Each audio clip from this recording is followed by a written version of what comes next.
Whether you operate one forklift or thousands, one location or hundreds, the new My Toyota customer portal can help you optimize your operation and material handling equipment.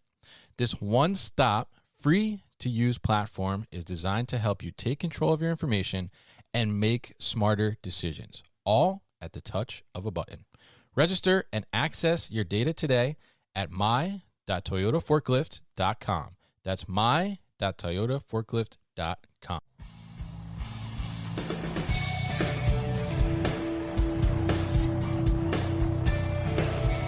The New Warehouse Podcast, hosted by Kevin Lawton, is your source for insights and ideas from the distribution, transportation, and logistics industry. A new episode every Monday morning brings you the latest from industry experts and thought leaders. And now, here's Kevin.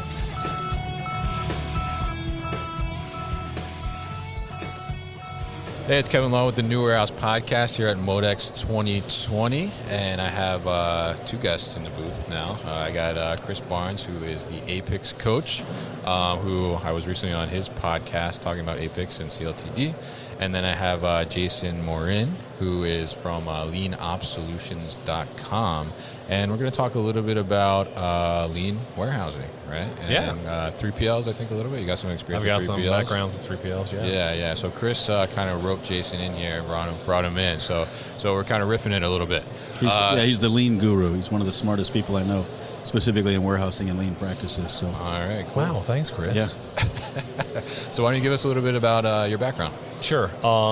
Been in the industry 22 years, mostly with 3PLs, designing warehouses and distribution centers, improving them, starting them up, a little bit of a warehouse management system background, and learn to apply, and also do a lot of teaching, learn to apply lean thinking and principles within warehousing and even warehousing technology. All right, so tell us a little bit, I guess, about, lean warehousing. We just talked before we started recording, that you think that lean warehousing is oftentimes very much ignored and not embraced as much in the industry. So why do you think that is, and how do you think that we start to get people to embrace it more? That's a great question. I think most people's understanding of lean is that it's just process improvements, which it very much is. The 7 waste, value add, non-value add. It's a little bit deeper than that.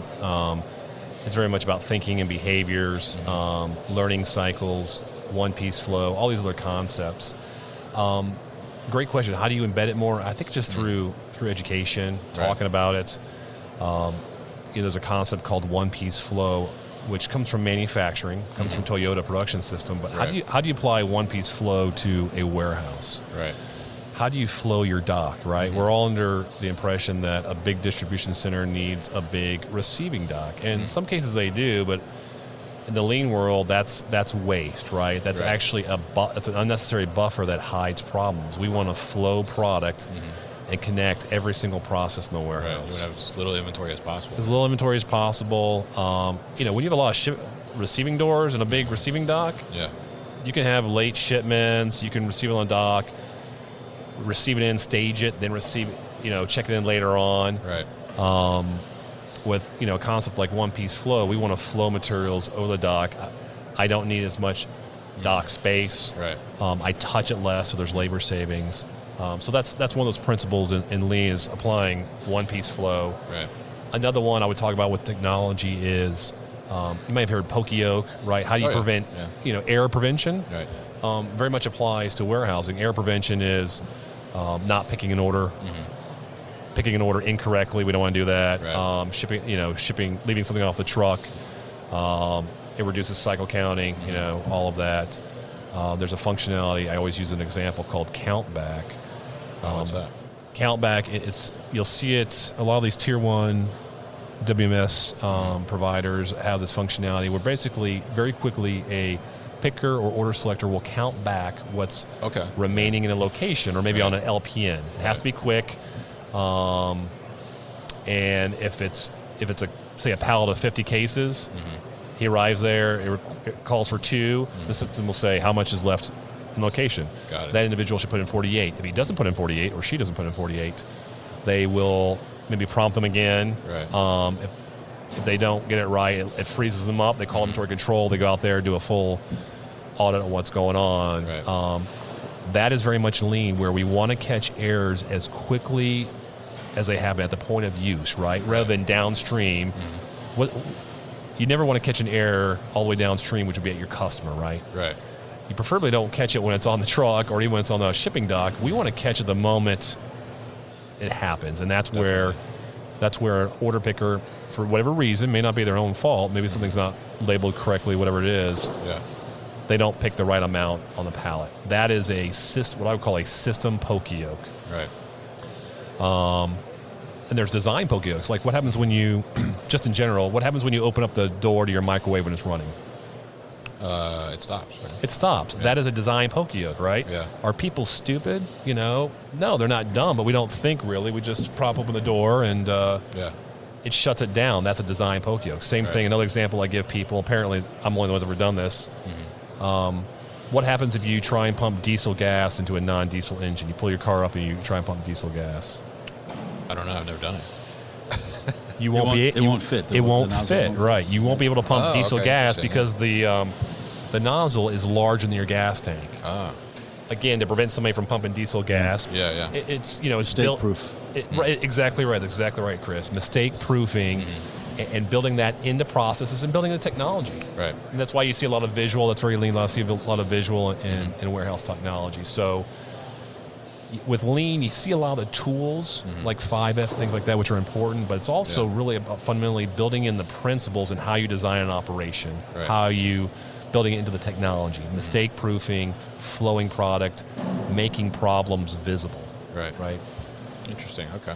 So now, what do you think? I guess as you're an attendee, right? So correct. Right. So let's get your perspective from a lean perspective. When you're walking around MODEX this year and you're looking at the different exhibits, what solutions are you seeing out there that you think are really going to drive lean a little more, and what kind of trends? You don't have to say any names or anything, but what kind of trends are out there that you think maybe are not necessarily driving lean in a way?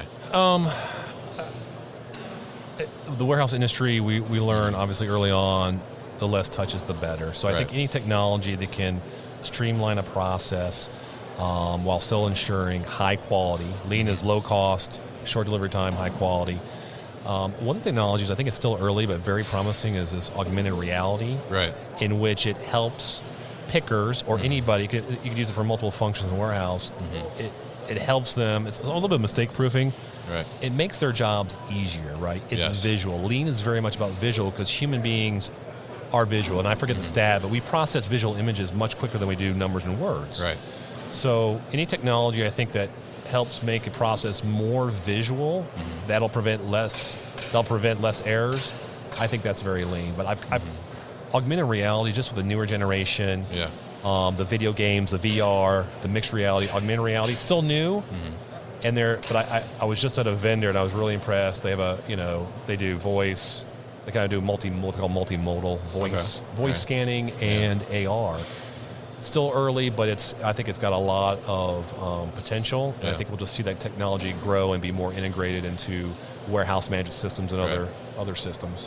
Definitely. Yeah, I agree too on the augmented reality, because I've played around with a little bit with the heads-up displays that are out there, like the Picavi and Zebra HD 4000, and I think the one big takeaway that I took from it was not only is the system kind of simplifying what you're seeing, and it's always in front of you, but it's hands-free, right? So you're taking out those extra touches of grabbing the RF gun or grabbing a wearable or looking down to check. It's always in front of you. So I think that's pretty lean in that perspective, is you're taking that waste away, right? That's exactly right. You're not picking up an RF gun and putting it down. You're not staring at a screen a lot. Yeah. You're not pressing buttons. You're absolutely right. You're removing all these steps, all this waste. One of the wastes is motion, right? Right. If you can reduce that motion, you can flow product and flow value more to the customer. You absolutely want to do that. Okay. But yeah, I think with this newer generation, my friend has Oculus Quest. I think it's just with the gaming, the VR, the AR, it's just going to continue to grow. And we'll see more applications and see it further integrated with, it's even starting to integrate with voice. I mean, voice is around forever. Right. Now we're seeing kind of AR mixed, pick to vision mixed with voice. And they're always, and they're scanning. And now you can have some options as well, depending on your process. Do I want to scan? Do I want to look? Do I want to listen? And maybe it's a combination of all three. Right. Who knows? Interesting stuff, definitely. So what do you think in terms of, I guess, one thing in closing, since you're a lean guy, right? For the people that are listening out there, what's the one big thing that you say right off the bat you would go into the majority of places and say, like, you could make this one change and it would be a lot leaner? What I would say, to be honest, is lean takes a very much worker approach. Right. All those ideas to improve are with the frontline employees. They live it every day. Your pickers, your cycle counters, the people receiving freight. Give them a little bit of training and then coach them to apply lean principles, right? Yeah. Lean is also lean is never one and done. Right. It's very much an iterative, the PDCA cycle. Continuous improvement. Right. Hypothesize, like, hey, if we do X, we think this will result. Try it out and then refine it and continue to do it. It's never a one and done. But I would say invest in your people. If you can get everyone in your warehouse thinking to be able to see waste and think about waste, which you obviously you are, right, the ideas will just explode, right? And how to streamline processes and your KPIs will improve. I have found some of the best ideas I've ever heard have come from people on the front line, on the warehouse floor, picking product, putting away product, because they live it every day. Yeah. And it's usually the ones that are vocal and frustrated that they're working with a process that's kind of cumbersome and ambiguous and complex. Yeah. The ideas are there. You just got to develop them and trust in your folks. Definitely, yeah. And I think part of the thing of lean too is fix what bothers you, right? It's absolutely. Yeah. Yeah. Did you get that, Paul Akers? Kevin, 2 second lean. Yep. Yeah. What fix what bothers you? That's exactly and right. if I can interject, sure. So, just a little plug. I did a 3-part podcast with Norman Bodek. He's considered the godfather of lean, and Jason listened to it, and he helped me concur that lean. What I took away from that interview was lean is very much about the people. Definitely. I've always considered it about the process and the profit, but when it gets down to it, it's making a better work environment for the people. So, all right, great. Yeah. So how can people get in touch with you and find out more information about? So I'm on LinkedIn. You can also, it's lean-ops-solutions.com. You can see my webpage there, or just find me on LinkedIn, Jason Morin, Morin. Okay, great. And Chris, how can people get in touch Chris with Chris the at APICS Coach? APICS.com, or all APICS Atlanta. Okay. That's all where right. we're at. Great, and we'll post all that information on the newwarehouse.com as well, so you guys can check it out. Thank you guys so much for stopping by the booth. Thanks, Kevin. Appreciate it. You've been listening to the New Warehouse Podcast with Kevin Lawton. Subscribe and check us out online at thenewwarehouse.com.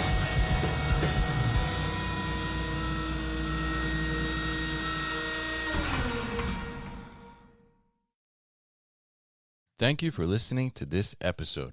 If you want more content from the New Warehouse, check out our new video series called All Hands on LinkedIn.